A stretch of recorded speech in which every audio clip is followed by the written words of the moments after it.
Hi, Toy here. So I said I was gonna do some card reviews from MK of just some choice commons, uncommons, and rares that kind of caught my eye. I might do some ultra rares as well, but they seem to be getting a lot of attention as is.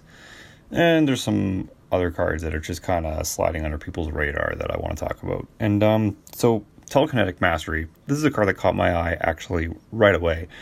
And not so much because it is specifically very strong, but it's good because it wears two hats, maybe more. It's a brilliant sideboard card. It's brilliant. I love cards like this. These things catch my eye, and here's why. Okay, so if I'm building a deck on all Death and Void, what this card lets me do is it lets me occupy more of my sideboard space to other things, because now I have a card like this that can serve multiple functions and hold less slots in my sideboard. Like, you only have an 8-card sideboard in UFS. Those 8 slots are very valuable, and you want those cards to do to help you out in as many specific matchups as you can. And this card does that. Just because of the R flip, after you discard any number of cards due to your opponent's effect, you can commit one of their foundations and draw one card off of it. So it's discard hate, but not only is it discard hate in the fact that it draws you a card, but it also locks something down in your opponent's staging area. So discard got another boost with Mortal Kombat release with Reptile and Sub-Zero and some of their support, and things are kind of getting a little bit more scary with the discard.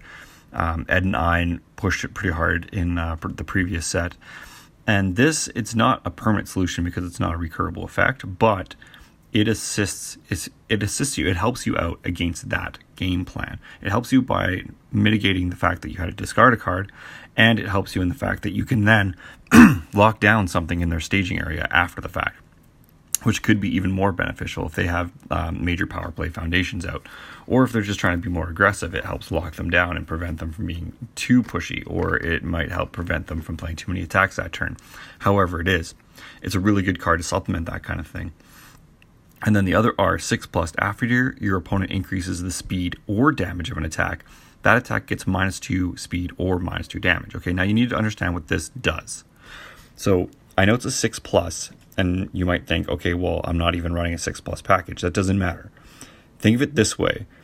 What it does is, even if we're just going to say that you're running 2 foundations and 1 attack, so out of every 3 cards, 2 of them are foundations.